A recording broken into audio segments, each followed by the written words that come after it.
오늘도 성령 충만을 사모하여서 새벽을 깨우며 기도의 자리에 나오신 모든 성도님들을 환영하고 축복합니다. 기도하겠습니다. 연약하고 부족한 우리 인생을 포기하지 않으시고 크신 은혜와 사랑으로 힘과 능력 주시며 할 수 있다, 내가 너와 함께한다 말씀하시는 하나님과 2024년 새해를 맞이하게 하시니 참으로 감사드립니다. 올해 하나님께서 부으시는 갑절의 은혜를 누리게 하시고 대한교회가 믿음의 진보를 이루어 부흥의 역사와 능력을 경험하는 은혜의 2024년이 되게 하여 주옵소서. 담임 목사님을 붙잡아 주시고 성령 충만의 은혜로 날마다 함께하여 주옵소서. 사모님과 자녀들의 건강 지켜주시며 복음의 사역을 잘 감당할 힘과 능력을 더하여 주옵소서. 원로 목사님과 사모님의 건강 지켜주시며 날마다 기쁨과 평안으로 함께하여 주옵소서. 장로님들, 권사님들, 그리고 교회의 모든 성도들의 가정을 지켜주시고 올 한 해도 전능하신 하나님의 역사하심과 은혜를 풍성히 누리게 하옵소서. 특별히 이 나라와 이 민족을 긍휼히 여겨 주옵소서. 욕망과 탐욕이 가득한 이 시대 가운데 조국교회가 기도와 말씀으로 세상의 빛이 되게 하옵소서. 북한의 도발과 전쟁의 위협 가운데 이 나라의 평화를 지켜 주옵시고 위정자들에게 지혜와 명철을 더하여 주옵소서. 4월에 있을 총선을 통해 올바른 지도자들이 많이 세워지게 하옵소서. 질병으로 고통 중에 있는 성도들을 고쳐주시고 속히 회복시켜 주옵소서. 여러 가지 일들로 아픔과 고통 가운데 있는 가정들을 위로하여 주시고 힘과 용기를 더하여 주옵소서.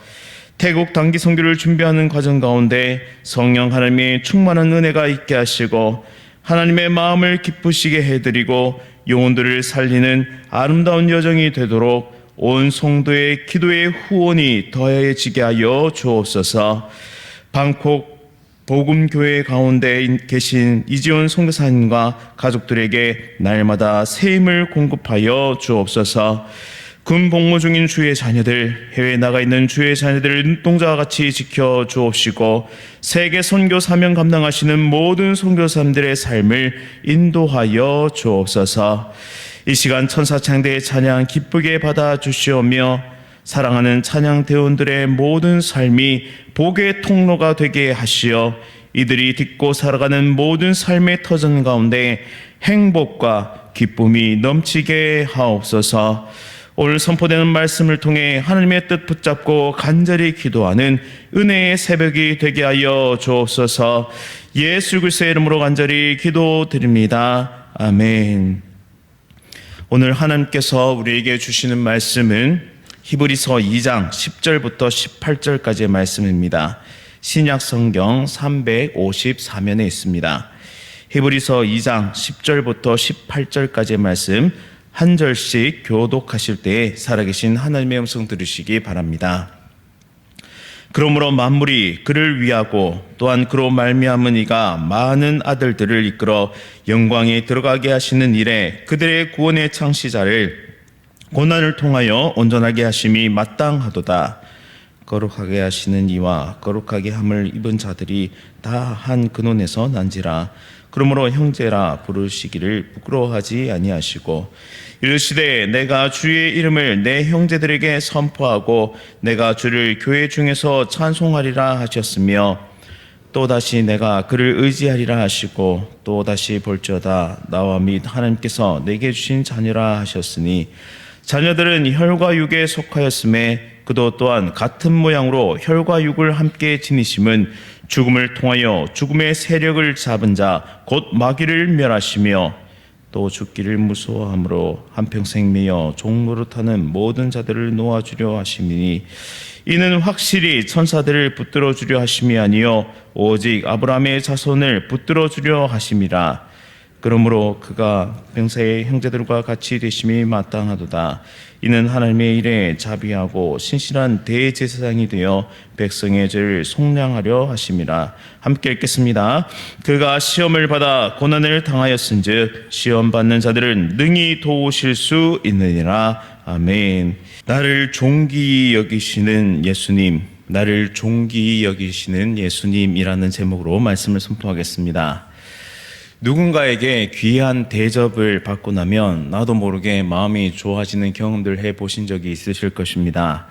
뜻하지 않았던 식당에서 친절하고 따뜻한 서비스를 제공받기만 해도 하루가 참 즐겁고 행복한데, 만약 누군가가 나를 끊임없이 존귀하다 말해주고 사랑한다 말해주고 그렇게 우리를 세워준다면 우리는 얼마나 행복하게 이 땅을 살아가겠습니까?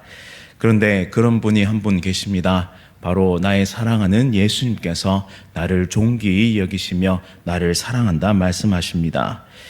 예수님은 나의 주인이신데도 불구하고 종인 나를 형제라고 말씀해 주십니다. 본문 11절 말씀에 거룩하게 하시는 이와 거룩하게 함을 입은 자들이 다 한 근원에서 난지라. 그러므로 형제라 부르시기를 부끄러워하지 아니하시고. 예수님은 이처럼 나를 형제로 여겨주십니다. 종과 형제는 천지 차이인데요, 종은 결코 주인과 형제가 될 수가 없습니다. 또한 상속권 또한 이 형제, 바로 자녀에게 주어지게 되는 것이죠. 그러나 이 땅을 창조하신 삼위 하나님 가운데 2위이신 예수님께서 피조물인 나를 형제라고 불러주십니다. 형제로 불릴 자격이 없는 죄악된 존재이며 미천하고 한없이 부족한 나를 형제라 칭해 주신다니, 이것은 참으로 감사하고 은혜가 넘치는 일이 아닐 수가 없습니다. 그런데 이 예수님께서 나를 형제라 부르시기 위해 한 가지를 바로 치르셔야 했는데, 그것은 무엇이냐? 바로 십자가 대속의 은혜를 우리에게 주시기 위해 십자가를 지셔야만 했습니다. 예수님은 나의 모든 죄를 씻어주시고 자신의 의로 옷 입혀주셨습니다. 그래서 예수님의 거룩함이 우리 가운데 옷 입혀졌습니다. 거룩한 존재로 여김받게 되기 위해서 바로 예수님은 우리에게 이 의의 옷을 입혀주시기 위해서 십자가를 지셨던 것입니다. 이제 우리는 종에서 형제로 격상되었습니다. 단순히 신분의 격상뿐만 아니라 그만큼 예수님과 친밀한 관계가 되었다라는 뜻이죠. 예수님이 이처럼 우리를 지극히 사랑하시고 존귀하게 여기시며 오늘도 우리와 동행하기를 기뻐하십니다. 세상을 살면서 또 직장 생활을 하고 때로는 사업체를 운영하면서 좋은 사람들을 만나기도 하지만 때때로 참으로 악한 사람을 만나기도 합니다. 악한 고용주나 악한 상사를 만나면 인격적 모독을 당하기가 일쑤죠. 심지어 언어 폭력, 또한 물리적 폭력을 넘어서서 정신적인 폭력에 노출되기도 합니다. 갑질하기를 좋아하는 세상 속에서 우리는 많은 상처를 받고 가슴 아파하면서 이 세상을 살아가게 되죠.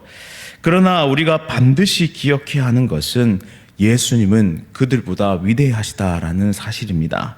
능력이 많으신 분이시며 우리의 삶을 주관하신 분이 바로 우리 하나님 아버지시고 또 우리를 형제라 불러오시는 예수 그리스도이십니다.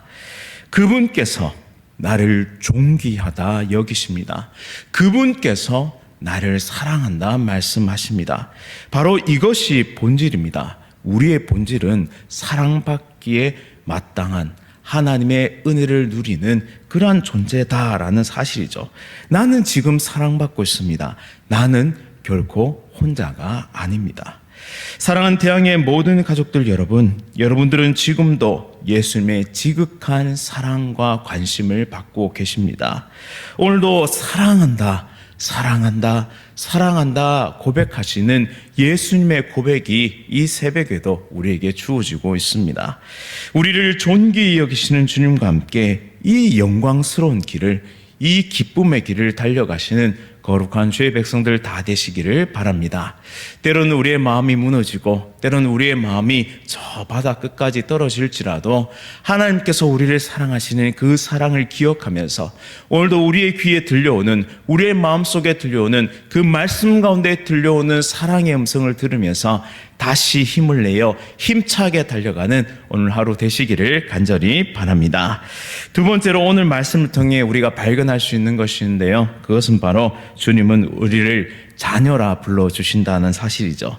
이 형제라는 호칭도 참으로 귀한데 예수님은 자녀라고 우리를 불러주십니다. 13절 말씀 보시면 또 다시 내가 그를 의지하리라 하시고 또 다시 볼지어다 나와 및 하나님께서 내게 주신 자녀라 하셨으니 라고 말씀합니다.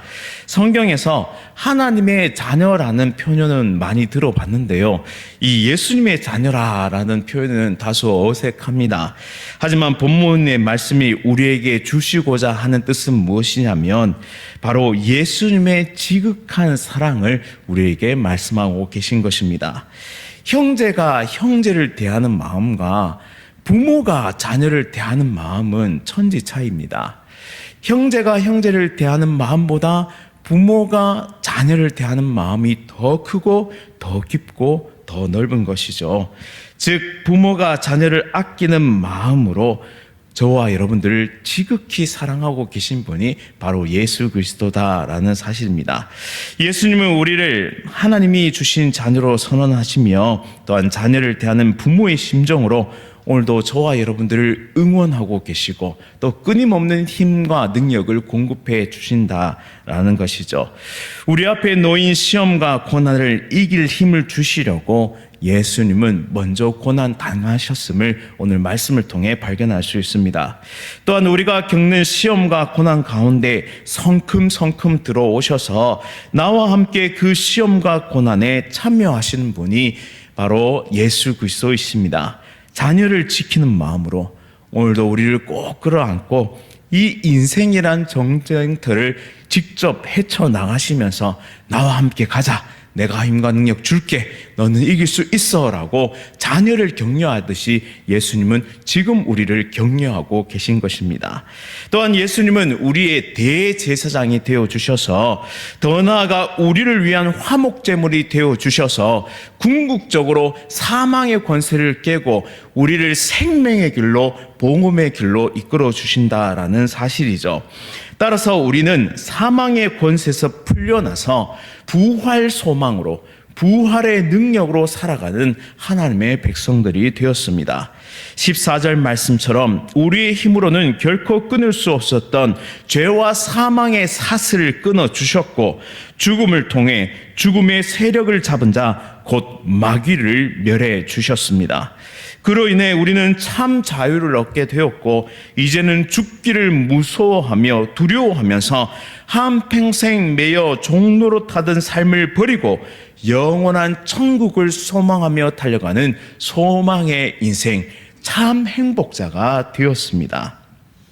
예수님의 성육신은 바로 저와 여러분들을 하나님의 참 가족으로 만들어 주시기 위한, 참 가족으로 불러 주시기 위한 바로 놀라운 은혜의 낮아지심이었다라는 사실을 우리는 꼭 기억해야 합니다. 또한 18절 말씀에 시험을 받아 고난을 당하심으로 시험 받는 자들을 능히 도우시며 우리의 삶을 지금도 인도하고 계신 분이 바로 나를 존귀하게 여겨주시는 예수 그리스도이십니다. 우리는 2장 전반부에서 살펴본 것과 같이 천사보다 더 큰 사랑을 받았고 또 받고 있습니다. 16절 말씀에 그것이 바로 증명되는데요, 예수님은 천사를 위해 죽지 아니하시고 바로 나를 위해, 우리를 위해 죽으셨다라는 사실이죠. 이렇게 존귀하게 여기시는 예수님의 사랑을 깨달을 때 우리는 어떤 삶을 살아갈 수 있을까요? 또 어떤 삶을 살아가야 할까요?